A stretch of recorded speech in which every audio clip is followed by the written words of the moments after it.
todas las mentiras que el diablo a lo largo de los tiempos ha ido metiendo en nuestra mente. No hay nada peor que creer en una mentira creyendo que es una verdad.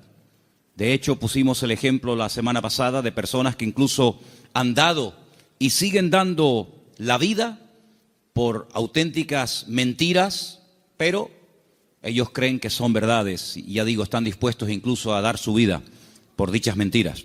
Así que la verdad echa fuera las mentiras. Y entonces podemos comenzar a vivir, punto número 3, según las leyes del reino de Dios. No según las modas, no según los criterios y las opiniones del mundo, sino según los principios establecidos por el Señor, principios del reino, como les llamamos.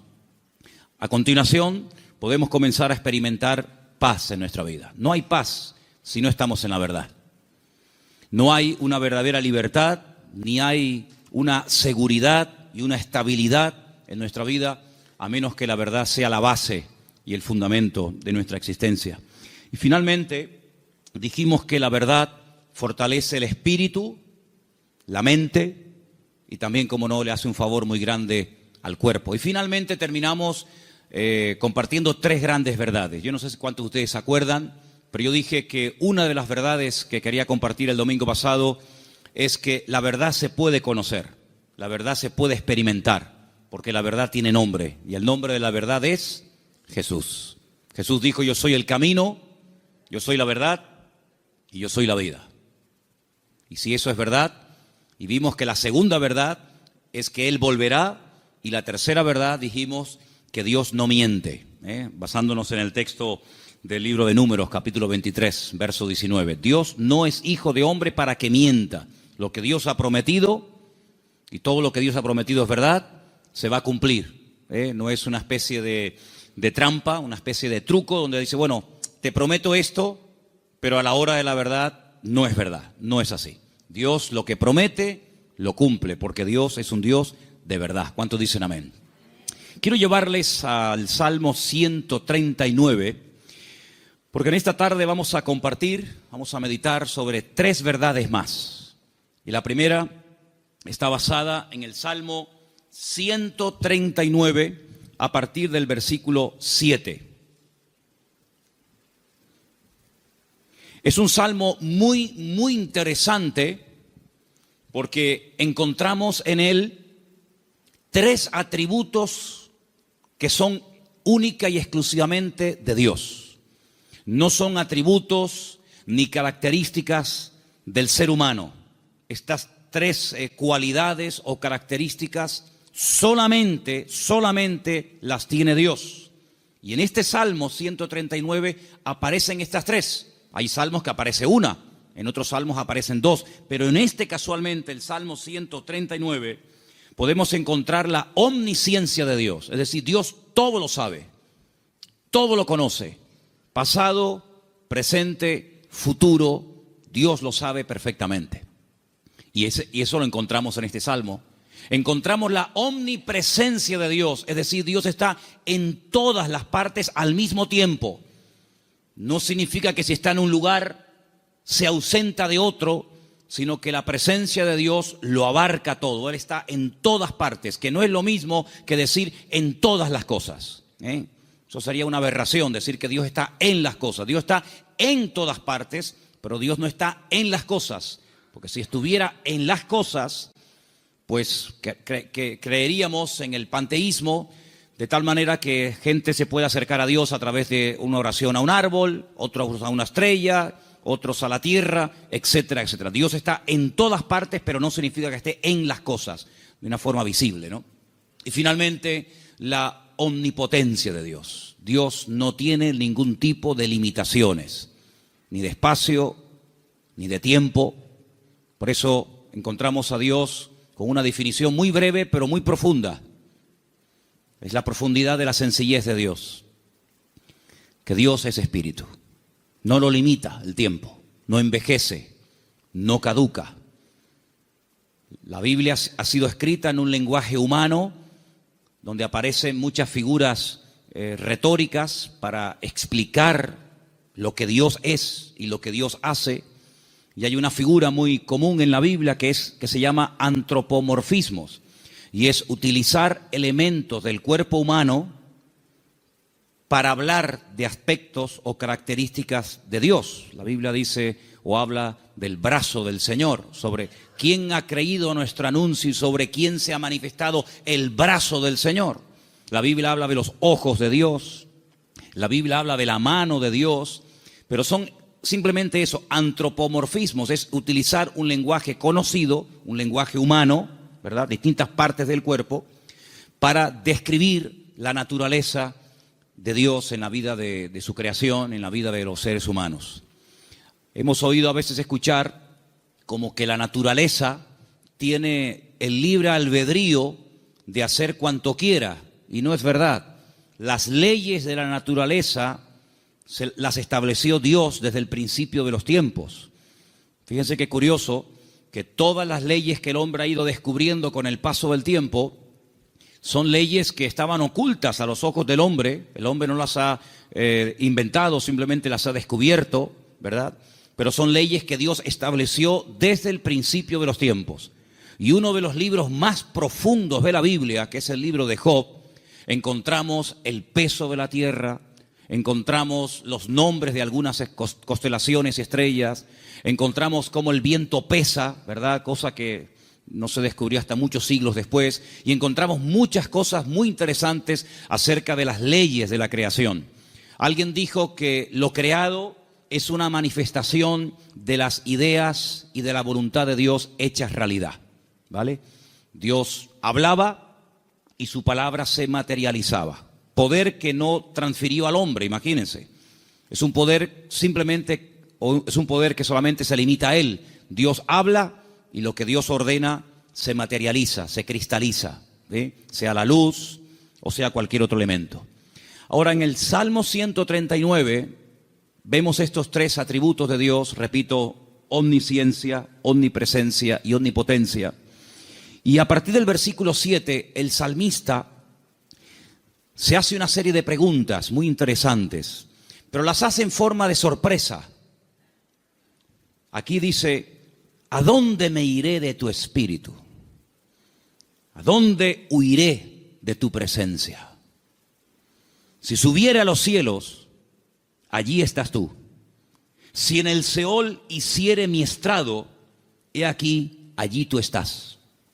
Si tomare las alas del alba y habitare en el extremo del mar, aún allí me guiará tu mano y me asirá tu diestra. Si dijere, ciertamente las tinieblas me encubrirán, aún la noche resplandecerá alrededor de ti. Aún las tinieblas no encubren de ti, y la noche resplandece como el día. Lo mismo te son las tinieblas que la luz. ¿Cuántos dicen amén? Ahora, en la Biblia encontramos a ciertos personajes que por las circunstancias que estaban atravesando no les quedó más remedio que huir y esconderse de las personas que querían quitarles la vida. Por ejemplo, piensen en Moisés. Cuando él tenía 40 años, dice la Biblia que él, para mediar en una disputa, en una pelea, dice que él se levanta contra un egipcio y lo mata y lo oculta. Pero aparentemente se ve que su crimen, su asesinato no quedó, digamos, oculto. Y al día siguiente alguien le dice: ¿me vas a matar a mí como ayer mataste al egipcio? Y esto le produjo un pánico, le trajo un miedo tan grande a Moisés, que dice que tuvo que huir al desierto. Y se ve que no lo encontraron. Se ve que el faraón, que a lo mejor intentó encontrarlo, fue todo en vano, porque pasó 40 años en el desierto y la Biblia no dice en ningún momento que a Moisés lo localizaron y lo llevaron a Egipto y lo sentenciaron. Por lo tanto, supo huir y se escondió, pero tuvo que huir. Tenemos, por ejemplo, el caso de David. David es un joven que recibe el llamado de Dios, la unción, el respaldo de Dios siendo muy joven. El profeta Samuel derrama sobre él aquel cuerno lleno de aceite que tipificaba la unción que él tendría el día de mañana para ser el segundo rey de Israel.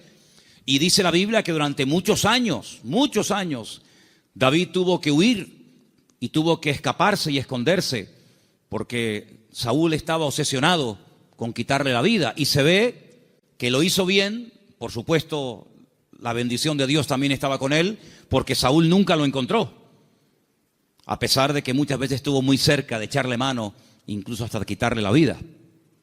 Así que vemos que hay hombres en la Biblia, seguramente hay otros, que tuvieron en momentos puntuales de la vida que huir. Pero lo que me llama la atención es que estas personas huían de hombres y fueron capaces de ocultarse de esos hombres, sea Faraón, sea Saúl, que querían quitarle la vida. Pero lo curioso es que en el primer libro de la Biblia, el libro del Génesis, el primer hombre intenta jugar al escondite con Dios. Porque dice la Biblia que cuando Adán peca, se esconde de Dios, como si Dios no supiera dónde está. Es decir, Adán está tratando a Dios como si fuera un hombre. Así como Saúl no pudo encontrar a David porque sabía dónde esconderse, y así como Moisés se supo meter en el desierto y no lo encontraron, Adán creía que se podía ocultar de Dios. Sin embargo, el Señor sabía perfectamente dónde está. Me llama la atención que cuando leemos el libro del profeta Jonás, en el capítulo 1, dice la Biblia que él recibe un llamamiento para ir a predicar a una tierra extranjera, a la capital del imperio de Asiria. La ciudad se llamaba Nínive, pero él no quería ir, porque él sabía que si la gente se exponía a la palabra y se arrepentían, Dios los iba a perdonar. Y como él no quería que Dios los perdonara, sino que los castigara y los destruyera, pues dice, no voy a predicarles. Y como no van a tener la opción de arrepentirse, pues que se mueran. Y entonces dice que desciende a una ciudad que en la Biblia se llama Jope, pero que en la actualidad se llama Jaffa, y dice que toma un barco para huir de la presencia del Señor. Bueno, hay un momento en el que los marineros le preguntan, ¿qué haces aquí? ¿Cuál es tu nacionalidad? Y dice que los marineros se dieron cuenta de que él intentaba huir de la presencia del Señor. ¿Eso qué significa? Bueno, en ese momento, y hasta siglos más tarde, se creía que Dios donde estaba y donde Dios vivía y moraba era en Jerusalén, en el templo que estaba en el monte Moriah. Y cuanto más lejos me alejara de Jerusalén, y si encima me monto en un barco y me voy mar adentro, pues es como que la presencia de Dios la dejo atrás y Dios pues no me encuentra. Yo estaba leyendo hoy justamente el libro de Jonás, y hay una canción que nosotros cantamos en la iglesia, parte del Salmo 118, que dice, desde la angustia invoqué al Eterno y Él me oyó. Y en la oración que Jonás hace desde el vientre del gran pez, pues dice la Biblia que él dice, desde la angustia invoqué al Eterno y Él me respondió. Así que el Salmo 118, Jonás lo sabía perfectamente, pero el 139 se ve que se olvidó. Porque el 139, el salmista dice, ¿a dónde me voy a esconder? ¿A dónde voy a huir de tu presencia? Vaya a donde vaya, sea hacia arriba, sea hacia abajo, sea a la izquierda o sea a la derecha, nunca podré huir de tu presencia, porque él tenía bien claro el concepto de la omnipresencia del Señor. ¿Cuántos dicen amén? Ahora, esta gente huía en el sentido negativo, pero hermanos, esto nos tiene que producir un gozo y una alegría a todos y a cada uno de nosotros enorme, inmensa. ¿Sabéis por qué? Porque vayamos a donde vayamos, no importa las circunstancias en las que nos encontremos, la presencia del Señor siempre, siempre estará a nuestro lado. ¿Cuántos dicen amén? No importa si te encuentras en una cárcel, allí el Señor sabe que estás. ¿O acaso nos hemos olvidado de que una noche bien tarde Pablo y Silas cantaban, los presos les oían, pero no solamente los presos les oían, sino que el Señor en el cielo también les oía, y dice que los liberó de una forma tremenda? ¿Cuántos dicen amén? Dice la Biblia que cuando estaba en la tempestad, al día siguiente, cuando llevan ya más de 20 días en ayuno, sin ver estrellas, sin ver sol, perdidos, desesperados en medio del mar Mediterráneo, se levanta el apóstol Pablo y dice, no tengan ningún temor, porque anoche estuvo en mi camarote el Señor y me dijo que si nos mantenemos unidos, nadie va a perder la vida. Luego lo vio en la cárcel y también lo vio en la tempestad. Pero también se acordó de que en el desierto había un viejito llamado Moisés, que hacía 40 años que había huido de Egipto, y el Señor lo encontró. Y el Señor sabía que en aquel pozo aunque los hermanos se tapaban los oídos y no querían oír los gemidos y los gritos de José, la Biblia nos enseña que el Señor siempre estuvo con José en el pozo y posteriormente en la cárcel. No hay ni un solo lugar donde nosotros vayamos en esta vida donde el Señor no esté a nuestro lado, sino que incluso hay una promesa del Señor que nos dice: he aquí yo estoy con vosotros todos los días hasta el fin del mundo. Hoy estaba analizando, estaba echándome un rato la siesta y de repente, ¡pum!, me desperté como un resorte y me fui a mi oficina y empecé a escribir todo lo que me venía a la cabeza. Y fíjate, me venía a la cabeza cuando Elías, huyendo, otro que huye también, en este caso no de un rey, no de un faraón, sino de una mujer llamada Jezabel, la reina perversa, esposa de Acab, que quiere matarlo. Dice que salió corriendo, huyendo para que Jezabel no pudiera matarlo. Y dice que se mete dentro de una cueva. Y entonces dice que de repente se produce un terremoto tremendo, tremendo. A tal punto que dice que las rocas se parten por la mitad. Pero dice, Dios no estaba en ese terremoto. Más adelante dice que viene un viento huracanado espectacular, tremendo, que lo arranca todo. Y dice, pero Dios no estaba allí tampoco. Y al final, después de muchos, cosas de la naturaleza, dice que viene un viento apacible. Y él reconoce que en esa calma y en esa quietud estaba el Señor. Y me venía a la mente el capítulo 37 de Ezequiel, cuando dice que el Señor le permite ver un valle lleno de huesos secos en gran manera. Y dice que no se levantaban ni producían ningún temor porque no estaba el Espíritu de Dios dentro de ellos. Si como la Biblia dedica tiempo a decir dónde Dios no está, pero también la Biblia dice dónde Dios sí está. Por ejemplo, también apuntaba todas las veces que ocurren tragedias y desgracias en la vida. A continuación añade la Escritura y dice, pero el Señor estaba con José. ¡Qué maravilla! Hermanos, saber que nuestro Dios está con nosotros todos los días, ¿no te produce una alegría y una tranquilidad de saber que pase lo que pase y venga lo que venga y digan lo que digan, nuestro Dios está con nosotros porque es omnipresente? No hay que ir a un lugar específico a visitarlo, como durante siglos y generaciones tenían que hacer las 12 tribus de Israel, que 3 veces al año tenían que viajar cientos o miles de kilómetros para ir a Jerusalén a visitar y a celebrar la fiesta del Eterno, sino que el Señor ha prometido estar con nosotros en cualquier momento, en cualquier lugar. No importa si somos jóvenes, adolescentes, niños o ancianos. No importa si estamos en la iglesia, en la casa, en el trabajo, en un barco, en un avión, en un submarino. No importa. La presencia del Señor siempre estará a nuestro lado y eso significa que la protección del Señor siempre estará con nosotros. Esa es la primera verdad que quiero compartir con ustedes en esta tarde. Y si habéis prestado atención a la lectura, ¿cuál fue la lectura de hoy? ¿Cuál fue? Salmo 121. ¿Cómo empieza el Salmo 121? Alzaré mis ojos a los montes. ¿De dónde vendrá mi socorro? Ay, amigo, cuando tú estás donde empezaban los peregrinos que iban a Jerusalén a celebrar las fiestas, cuando tú te pones en el principio de ese camino, allí en lo alto, en Galilea, y ves un camino estrecho, rodeado de unas montañas gigantescas, y te explican que en esas montañas se ponían los ladrones y las bandas armadas para robarle las ofrendas y los diezmos que iban a llevar al templo a Jerusalén. ¿Cómo nos van a alzar los montes los peregrinos y decir, Señor, ¿de dónde vendrá nuestro socorro? No es que está implorando la ayuda de las montañas, no, porque el versículo siguiente dice, nuestro socorro viene del Señor que hizo los cielos y la tierra.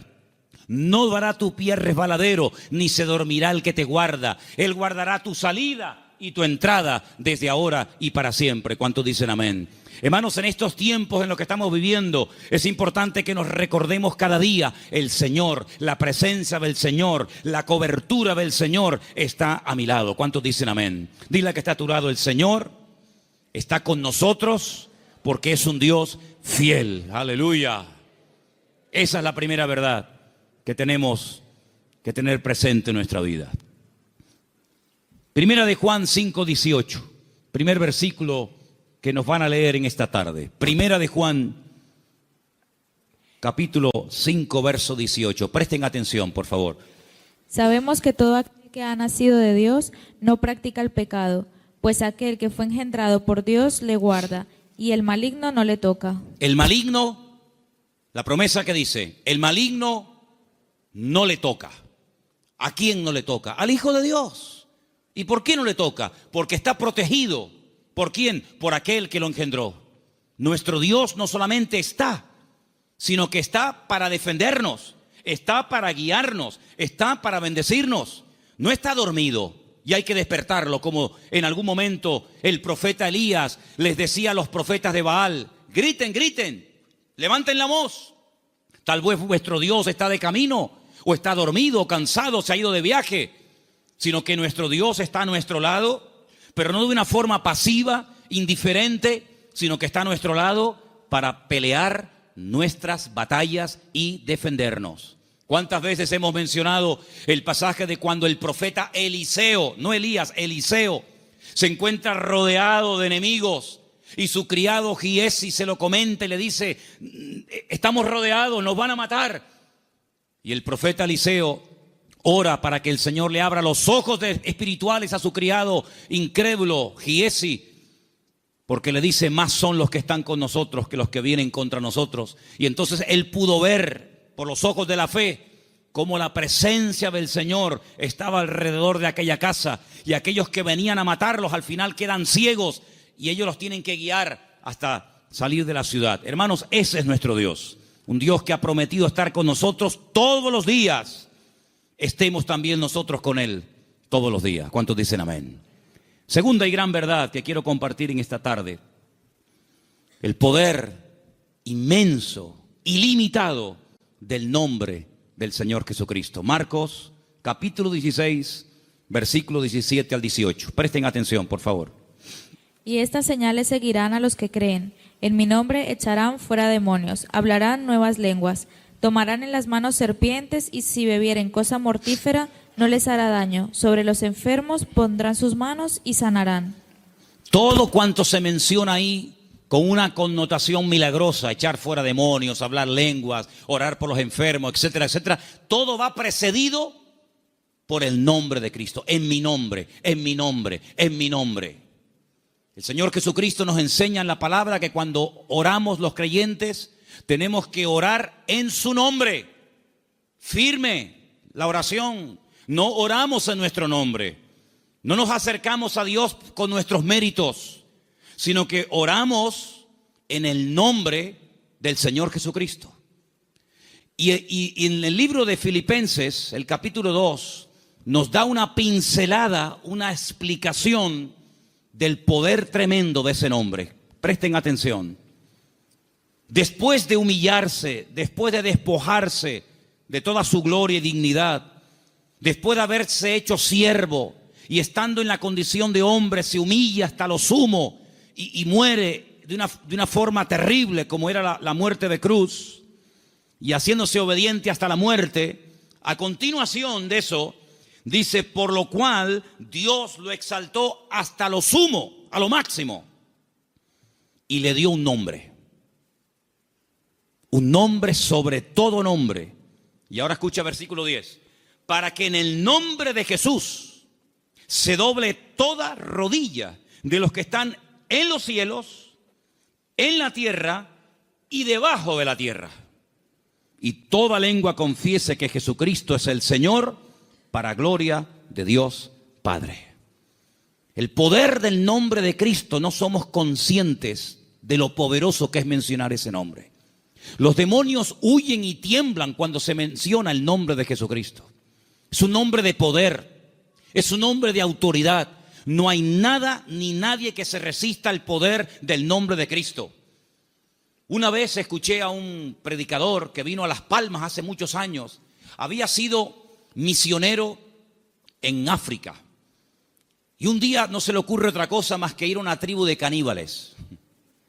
Y dice que mientras dormía en una choza durante la noche, hay un momento en el que él se despertó y ve a un caníbal con un garrote a punto de darle un palo en la cabeza y matarlo. Dice que fue algo tan rápido, no había tiempo para decir, hermano, vamos a orar, espérate un momentito. Dice que solamente dijo, Jesús. Solamente mencionó el nombre del Señor. Y dice que se le cayó ese garrote de la mano a este hombre y salió corriendo. Hermanos, hay millones de testimonios de personas que han sido sanadas, liberadas, salvadas, bendecidas y transformadas por el poder del nombre de Jesucristo. Es un nombre que tenemos que utilizarlo cuando oramos, cuando hacemos cualquier cosa, conducir, estudiar, trabajar, salir, entrar. Porque no solamente es una sugerencia, no solamente es una propuesta, una idea que les lanzo, sino que es un mandamiento bíblico. Vamos a leer en Colosenses 3:17. Fíjense cómo la Biblia nos enseña lo que estoy diciendo en esta tarde. Colosenses 3:17, por favor. Y todo lo que hacéis, sea de palabra o de hecho, hacedlo todo en el nombre del Señor Jesús. Todo. Dando gracias a Dios, Padre, por medio de Él. Todo lo que hacéis, todo lo que habláis, hacerlo todo en el nombre del Señor Jesucristo. Cuando se monten en el coche a conducir, Señor, en tu nombre pedimos que nos traigas y que nos lleves de regreso a casa con tu paz y con tu bendición. Cuando vayas a un examen, cuando vayas a prepararte para hacer un examen o estudiar, Señor, yo me preparo, yo estudio, yo memorizo, pero yo pido que en tu nombre este examen salga bien, Señor. Cuando vas a trabajar o cuando vas a buscar trabajo, cuando vas a dormir, cuando vas a levantarte, todo lo que hacemos y todo lo que decimos, dice, hacedlo todo en el nombre de nuestro Señor Jesucristo. ¿Cuántos dicen amén? Y vas a ver cambios, vas a ver algo diferente en tu vida, porque ese nombre es un regalo, permítame la palabra, que Dios le ha dado al creyente, a sus hijos, a su pueblo, a su iglesia, para que lo use. El Señor Jesucristo le dijo un día a sus discípulos, no habéis recibido nada porque no os habéis atrevido a orar en mi nombre, pero a partir de ahora, todo lo que pidáis en mi nombre, os lo daré, para que mi Padre sea glorificada en esa petición. ¿Cuántos dicen amén? Así que esta es la segunda verdad que tenemos que interiorizar en nuestra vida. Tenemos un nombre, hermanos, un nombre de autoridad en el cielo, en la tierra donde vivimos ahora mismo y aún debajo de la tierra. Un nombre que no tiene limitaciones de ningún tipo. Pues vamos a usarlo, porque la Biblia dice que es el regalo del Padre al Hijo, un nombre que es sobre todo nombre, para que en ese nombre se doble toda rodilla de los que están arriba en el cielo, en la tierra y aún debajo de la tierra, y toda lengua confiese que Jesucristo es el Señor, para gloria de Dios Padre. Dice también en un versículo que vamos a leer a continuación, en Proverbios 18:10, nos pone un ejemplo gráfico de la protección que proporciona el nombre del Señor, el nombre de Dios. Proverbios 18:10, por favor. Torre fuerte es el nombre del Señor. A Él correrá el justo y será levantado. Torre fuerte es el nombre de nuestro Señor, y a Él correrá el justo y será levantado. Leía en el día de ayer una historia cuando un tal Abimelech quiere matar a un montón de gente y dice que se dirige a la ciudad donde están las personas que él en un principio quiere aniquilarlas. Esto lo pueden ver en el capítulo 9 del libro de Jueces. Y dice la Biblia que en esa ciudad había una torre donde la gente de la ciudad, las mujeres y los niños se metieron, subieron a lo alto de la torre y allí se escondieron, y dice que no les pasó nada. Yo no sé si el salmista se inspiró en esa historia para escribir estas palabras. Torre fuerte es el nombre de nuestro Dios. A Él correrá el justo y será salvado en el tiempo de la angustia, en el tiempo de los problemas. Así que, hermanos, les animo a que en esta semana, no en vano, porque fijaros que sagrado es el nombre del Señor, que hay un mandamiento de los 10, del decálogo, hay uno que curiosamente hace referencia a su nombre. No tomarás el nombre de tu Dios en vano. Pero bueno, una cosa es no tomarlo en vano y otra cosa es no tomarlo nunca. Por lo tanto, cuando menciones el nombre del Señor, que la gloria, una vez obtenida la respuesta a esa petición o a esa necesidad, que la gloria no sea para ti, sino que la gloria se la lleve el Señor. ¿Cuántos dicen amén? Hay también una tercera verdad que quiero compartir esta tarde. Y para los que no estuvieron, El otro día, aquí en la iglesia, el día jueves, en la carta de Pablo a Tito, una carta pequeñita que está por ahí, por el Nuevo Testamento, ustedes la tienen también, no les quepa la menor duda. El apóstol Pablo deja a Tito en la isla de Creta para que impida que se mezclen o que se metan en la iglesia falsas enseñanzas, falsas doctrinas, etc. Y una de las cosas que el apóstol Pablo le decía a este joven pastor es que en la iglesia tiene que haber, a nivel de cuerpo, una sana doctrina y que el liderazgo, los ancianos que él iba a nombrar para que ocuparan cargos de responsabilidad en la obra, tenían que ser personas con una serie de características. Algunas eran prudentes, con paciencia, serios, sobrios, etc. Pero lo que me llamó la atención es que dice, y el liderazgo tiene que tener una fe sana. Bueno, literalmente dice que sean sanos en la fe. Y esto despertó mi curiosidad, porque la tercera verdad que quiero que en esta tarde escuchen ustedes y quiero compartir es el poder que tiene el cuerpo, el pueblo del Señor, siempre y cuando la fe de esa iglesia sea una fe sana. Y algunos dirán, pero ¿cómo que una fe sana? ¿Es que acaso hay una fe que no es sana? Pues sí. La fe a veces se puede enfermar. De hecho, vimos el jueves, repasamos un poco, que hay un momento puntual en el ministerio del Señor Jesucristo en el que algunos discípulos vienen y le dicen, Señor, nos ha pasado algo y queremos contártelo. Hemos entrado a una ciudad y no nos han querido recibir. No han sido hospitalarios, han sido fríos. Incluso nos han pedido que nos marchemos de la ciudad, que no quieren saber nada de ti, de tu ministerio ni de tus palabras. Y le dicen ellos al Señor, y uno de ellos era nada más y nada menos que Juan. ¿Quién lo diría? Señor, ¿quieres que oremos para que caiga fuego del cielo y los destruya a todos? Oye, qué fe, ¿eh? Ellos creían que si oraban y que cayera fuego del cielo, el Señor respondería a sus oraciones. Pero el Señor dice, alto. No. Ese espíritu no es el que debe de caracterizar a un discípulo mío. La fe no es para destruir, la fe es para edificar. Si en todo lugar donde no nos escuchan vamos a pedir fuego, vamos a prenderle fuego a todo el país. Y una vez dije, ¿por qué se creen ustedes que el Señor se llevó al profeta Elías? Porque como siguiera como seguía, le iba a prender fuego a todo el país. El único que iba a quedar con vida era él. Pero saben, hermanos, esa es una fe distorsionada. Es una fe mal encaminada. Es una fe que, como una especie de lámpara de Aladino, te crees que todo lo que pides tienes que recibirlo.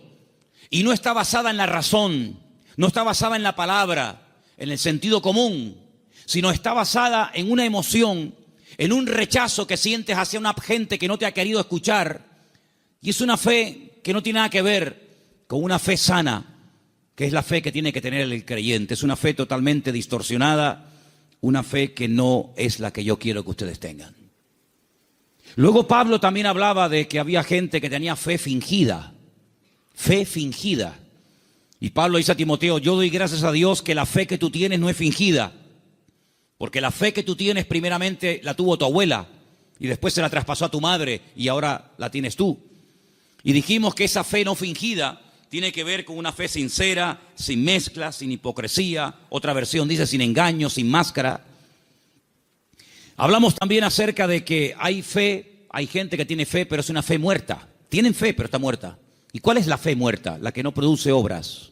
Dice la Biblia, la fe sin obras está muerta.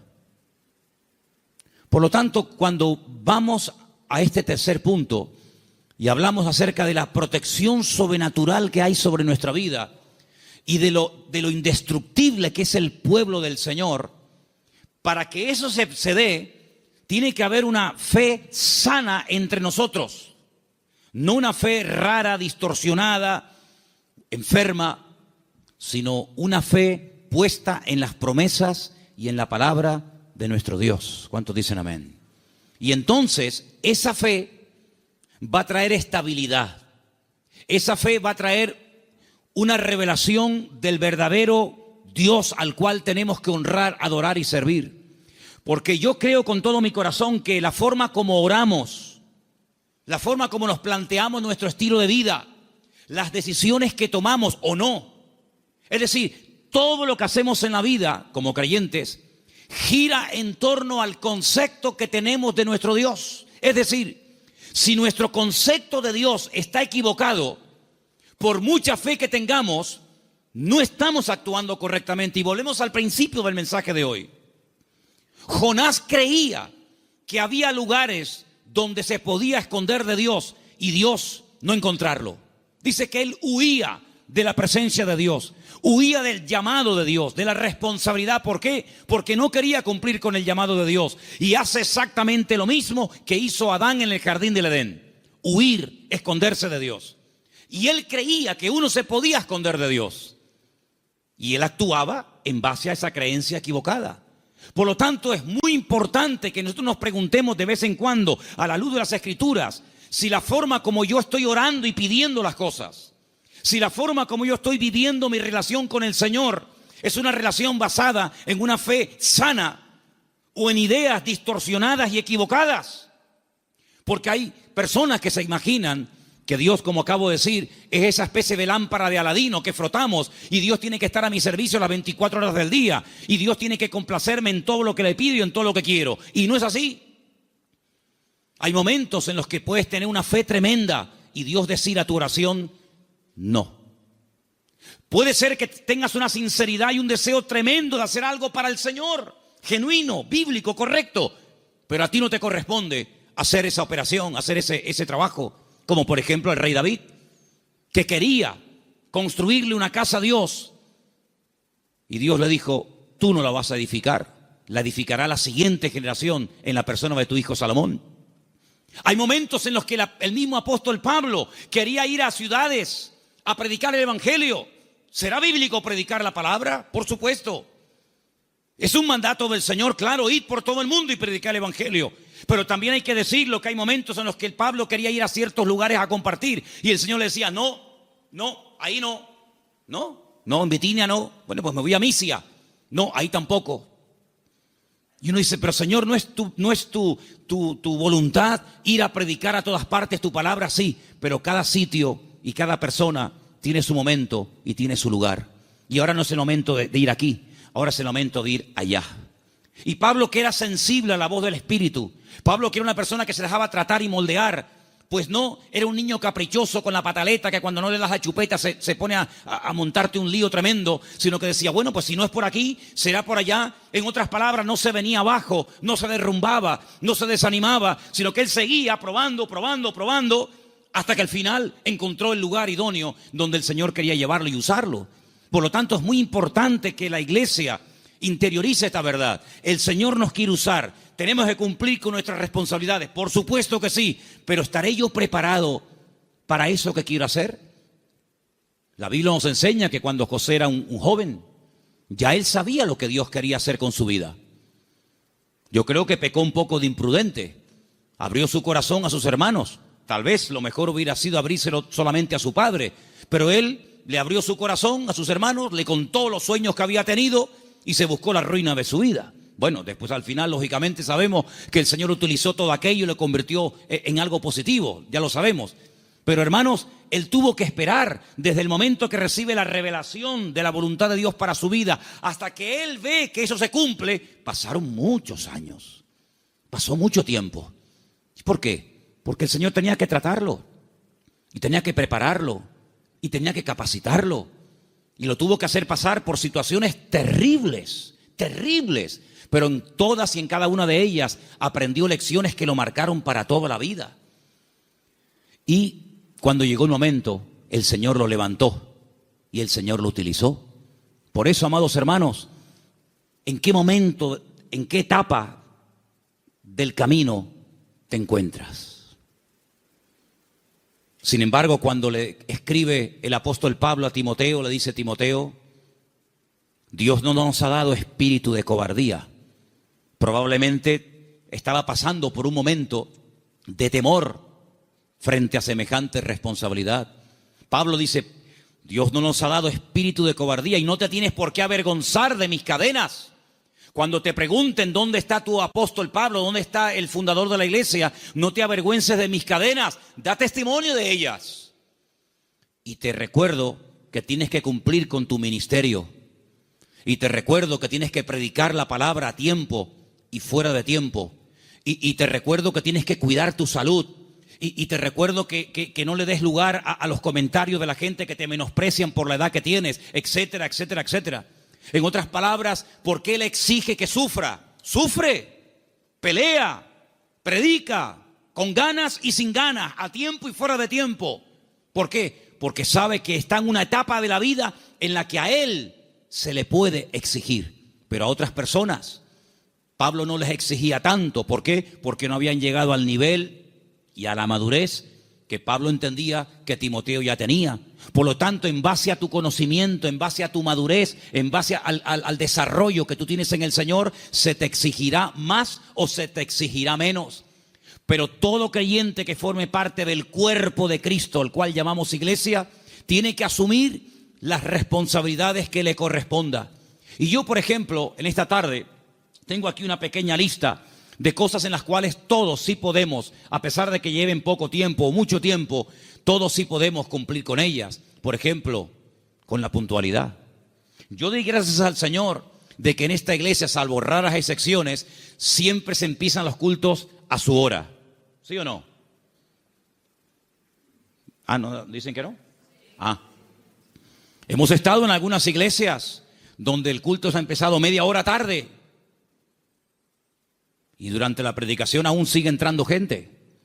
Y decirnos a algunos miembros de la iglesia, en esta iglesia siempre ha sido así. Es imposible empezar un día a tiempo. Bueno, yo doy gracias al Señor de que por lo menos en eso no somos malos, ¿no? Sino que generalmente solemos ser puntuales. Cuando se propone o se expone a la congregación un proyecto, una idea o algo, generalmente un altísimo porcentaje de la congregación responde apoyando pues dicha actividad o proyecto o lo que sea. En otras palabras, hermanos, la iglesia va a crecer en la medida en la que tú crezcas. La iglesia, cuando hablamos de iglesia, ¿qué es la iglesia? La iglesia eres tú, y tú, y tú, y cada uno de nosotros. Y la iglesia, ese concepto a veces tan abstracto, como dice ¿la iglesia qué es? Pues la iglesia eres tú. La iglesia tendrá la madurez de todos y cada uno de nosotros. Pero esa madurez, ¿dónde la aprendemos? ¿Aquí o ya venimos con ella de casa?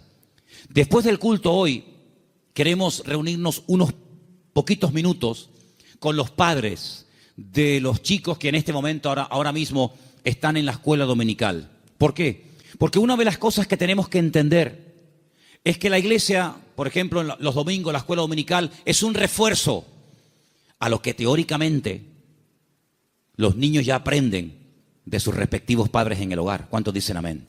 Es decir, si ustedes no oran a la hora de la comida, difícilmente, por más que se lo enseñen ahora mismo las hermanas que están allí con esos niños, que hay que orar dándole gracias al Señor por la comida que entra por nuestra boca, si después durante la semana, que es muy larga, hasta el próximo domingo, no ven a papá y no ven a mamá orando un momentito, dándole gracias al Señor por los alimentos, pues le vamos a hacer al niño, perdonen la palabra, un cacao, porque le estamos enseñando algo en la iglesia que luego ustedes no lo apoyan.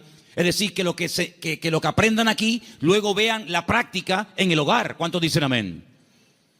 Si, por ejemplo, un niño un día en una escuela dominical tiene una clase donde, por ejemplo, no sé, se le habla del perdón, pues que cuando lleguen momentos puntuales, pues que el niño vea que en casa la asignatura del perdón se aprueba con sobresaliente y no siempre con suspenso. Y simplemente quiero ponerles un ejemplo. Porque la tercera verdad que estoy tratando de compartir esta tarde es la importancia de la iglesia en el mundo y cómo la iglesia es indestructible siempre y cuando cumpla con los requisitos bíblicos establecidos por el Señor en su palabra. ¿Dónde aprendió José a perdonar, a reconciliarse, a llevarse bien con otras personas? ¿Dónde lo aprendió? ¿En Egipto? ¿En Egipto lo aprendió? No, lo aprendió en el hogar, lo aprendió en casa. Yo no sé, supongo que sí, ya es especular. Si algún día Jacob, que era su padre, explicó en casa el motivo por el cual se iban de un país a otro? Me imagino que sí. Yo me imagino que un día Jacob habrá juntado a Raquel, a Lea, a sus hijos y les habrá dicho: chicos, nuestro tiempo se ha terminado con el tío Labán. Volvemos a Canaán. Y quiero contarles algo. Hace 22 años salí de mi tierra y ahora volvemos. Pero hay una pequeña cosa que tengo que comentarles. Yo no vine aquí porque quería en el fondo venir. Yo vine aquí casi forzado por las circunstancias. Vine aquí porque el tío Esaú, vuestro tío, mi hermano, me quería matar. Y ahora volvemos y no sé lo que nos vamos a encontrar.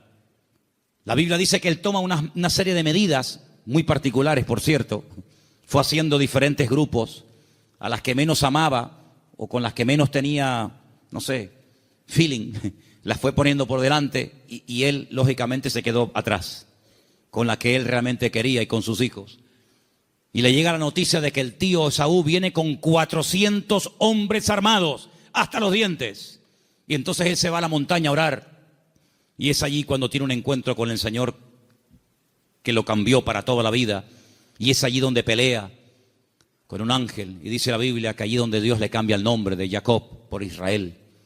Y al día siguiente llegó el momento de la verdad, amigo. Llegó el momento de a ver qué pasa. O se acaba todo o empieza todo. Y allí se va José con su padre, con sus hermanos.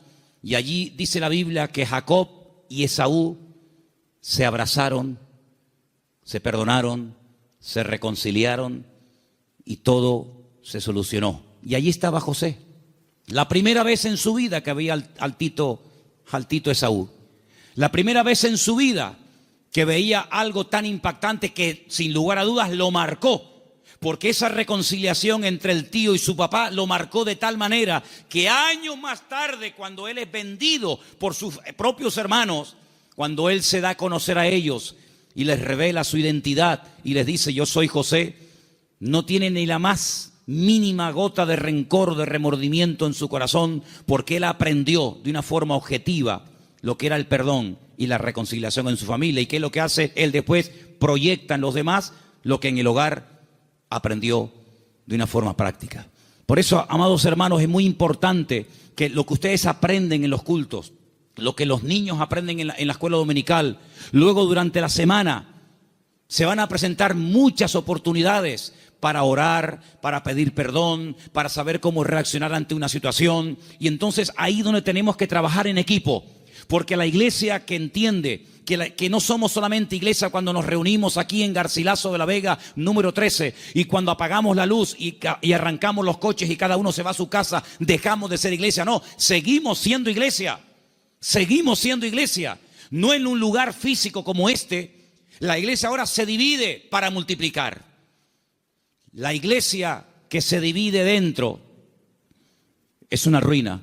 Pero la iglesia que fuera, cuando termina el culto, se divide y se lleva la bendición de Dios, se divide, entre comillas, para después multiplicar y para extender la luz del evangelio fuera. ¿Cuántos dicen amén? Por eso es muy importante que nosotros nos preguntemos y nos analicemos de vez en cuando cómo va el nivel de nuestra fe. Quiero ponerles un pequeño ejemplo de la Biblia, donde dice la palabra que un padre desesperado, un padre con un problema con un hijo que nada ni nadie puede solucionar, fue un día con toda la fe y con toda la sinceridad del mundo a pedir ayuda al Señor, pero el Señor no estaba. La Biblia dice que el Señor había pasado la noche en oración con 3 de sus discípulos en la montaña. Pero bueno, ya que estoy aquí, aprovecho para que por lo menos los discípulos del Maestro oren por mi hijo. Y fue un fracaso. No resultó. La palabra dice que cuando el Señor baja de la montaña, este padre va al Señor por fin y le dice: he traído mi hijo a tus discípulos y no han podido hacer absolutamente nada. Si tú puedes hacer algo. Increíble. Y el Señor...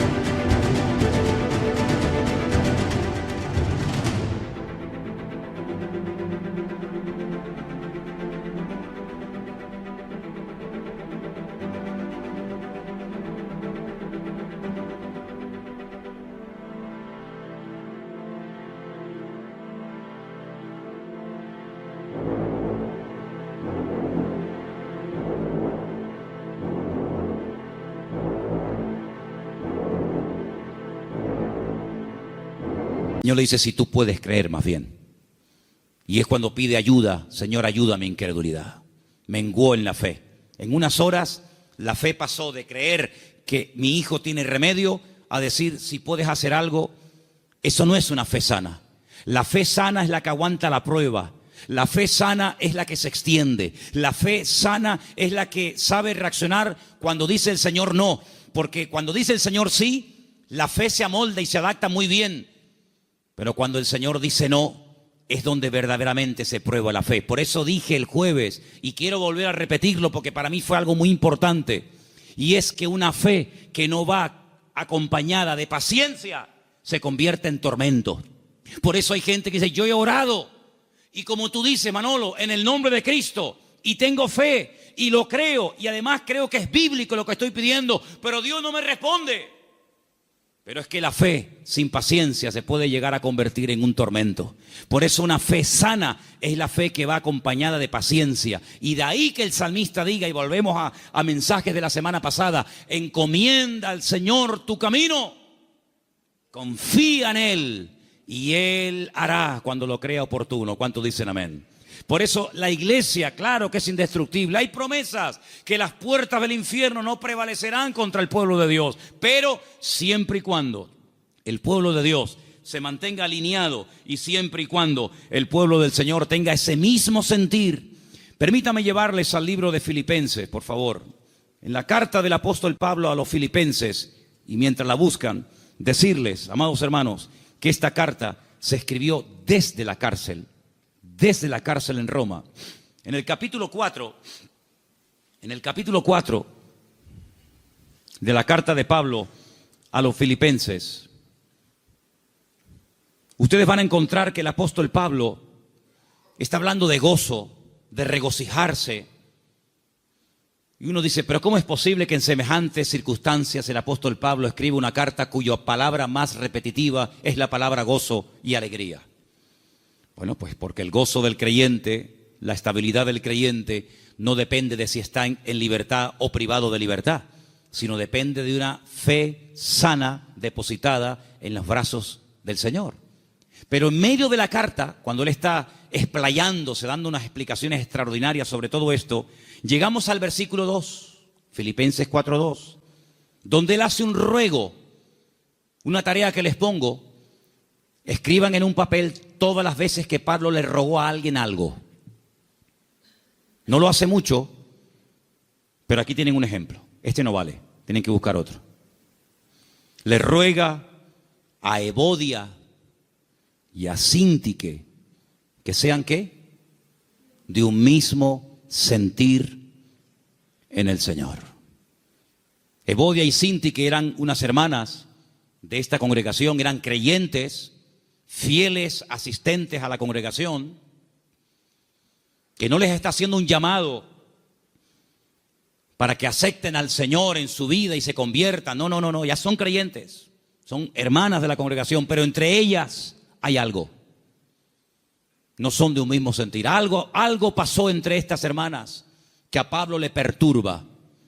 Y Pablo hay un momento en el que hace un paréntesis en el desarrollo del tema de la carta de Filipenses y dice, ruego a Evodia y a Síntique que sean de un mismo sentir en el Señor. Porque una iglesia, como un matrimonio que tiene un mismo sentir, es algo indestructible. ¿Cuántos dicen amén?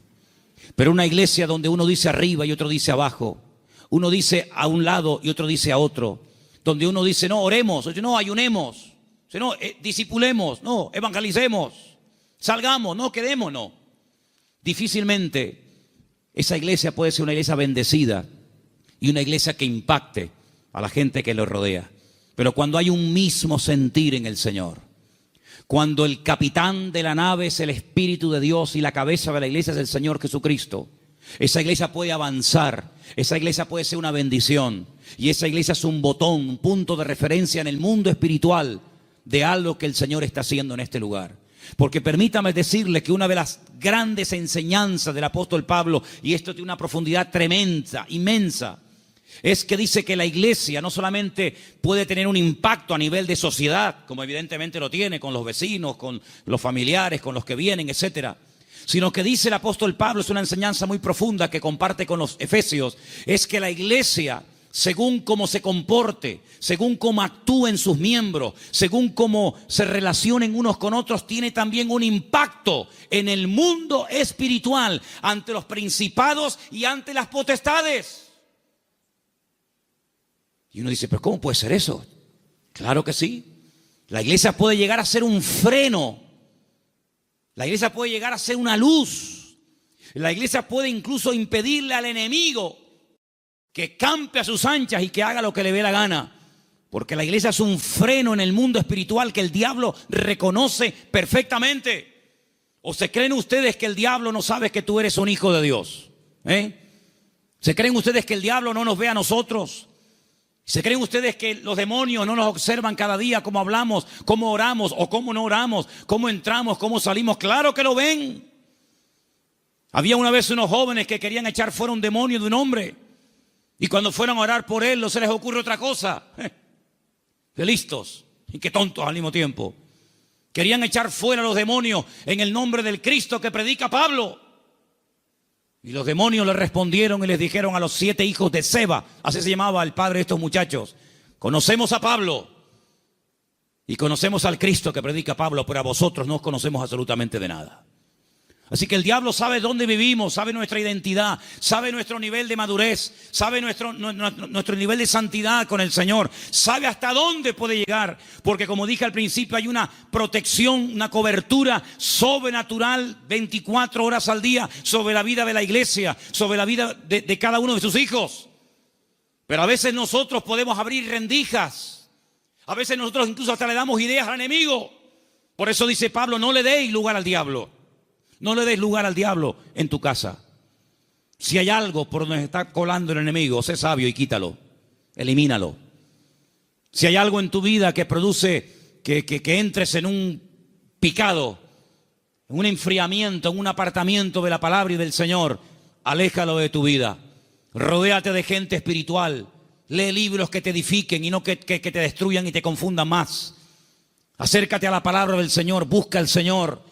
Porque cuando tú te metes en la presencia del Señor, todo lo que tú aprendas, todo lo que tú recibas, todo lo que tú crezcas, después cuando vengas a la congregación, aunque no hayas abierto la boca y nadie se haya enterado que has entrado ni que has salido, te puedo asegurar que tu vida en el mundo espiritual produce un impacto. ¿Cuántos dicen amén?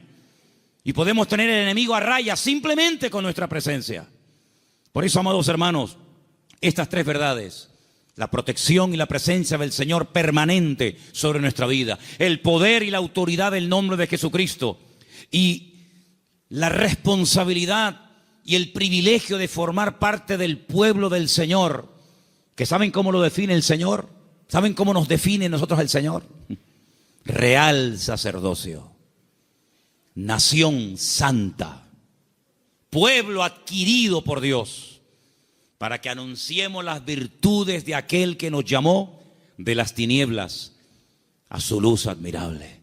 El concepto que tiene el Señor de su iglesia es tan grande que dice: para mí, mi iglesia, tú y tú y tú y yo y cada uno de nosotros, Él dice: ustedes son mi cuerpo.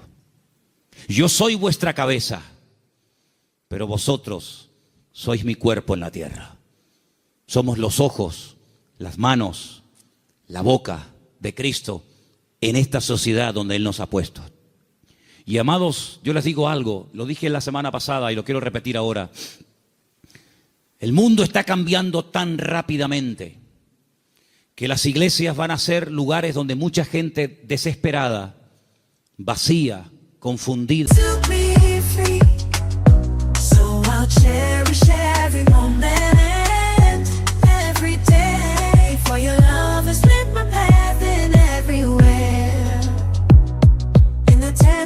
of your hand, I find the strength to rise and stand through every trial, every tear we've shed.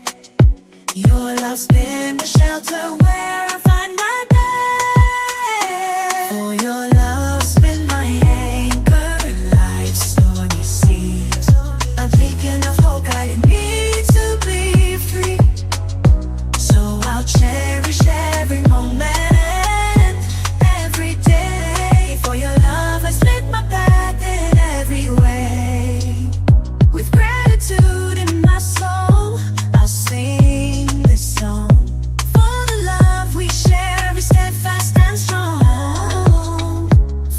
desorientada va a venir buscando ayuda.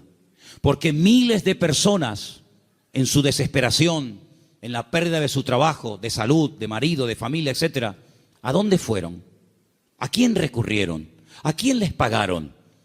A muchos astrólogos, magos, santeros, brujos, adivinos, ¿sí o no? Mucha de esa gente que se ha llevado tremendas desilusiones, mucha de esa gente que ha perdido dinero, mucha de esa gente que se han llevado una desilusión tremenda y han visto que no han obtenido resultados, sino ha sido lo peor. El Señor nos va a poner a cantidad de gente en nuestro camino y llegará el momento cuando tú tendrás que darte cuenta de que tu vida proyecta una imagen en la sociedad en la que vivimos. Espero que nos podamos representar dignamente los unos a los otros. ¿Cuántos dicen amén? Les quiero hacer una pregunta. ¿Cómo se sentirían ustedes si yo mañana viniera al púlpito con el pelo de color verde? ¿No les gustaría, hermanos, un cambio de look en el pastor? Unos tatuajes, unas cadenas, unos piercing. ¿Cómo se llama eso que se pone en las orejas? No, zarcillos no, lo otro. Dilataciones, unas dilataciones. ¿Qué les parece? Como que no, ¿verdad? Como que no. Tal vez a una parte, a un grupo de personas que digamos que se visten y actúan así, no sé, tal vez a lo mejor les haría gracia un tiempo que un señor ya de cierta edad, llamado pastor, se vista así. Pero son más los que dejaríamos de alcanzar que los que alcanzaríamos con esas pintas, ¿sí o no? Pues sabe una cosa, hermano, cuiden su imagen pública, porque usted, como hijo de Dios, tiene que dar una imagen sana y digna del Evangelio. No decimos, no, es que yo hago lo que me da la gana, porque yo lo siento así. Hermano, interiorice esta verdad en su vida. La forma como usted habla con sus compañeros de trabajo, con sus clientes, con los amigos en el barrio, con tus familiares, etcétera. En cierto sentido, tú eres un embajador del cuerpo de Cristo, de la iglesia del Señor, en medio de la sociedad en la que vivimos. Por eso cada vez que vayas a hablar, a decir algo, a opinar, a aportar algo, piensa en esto. Lo que voy a decir te glorifica a ti, Señor. Lo hago en el nombre de Cristo. Tú lo harías y estarías contento con la imagen que estoy proyectando de ti. Estas verdades tienen que calar hondo en nuestra vida y tenemos que ser responsables, no solamente ante Dios, sino asumir que todo lo que hacemos y decimos en la vida tiene que ser hecho decentemente y con orden.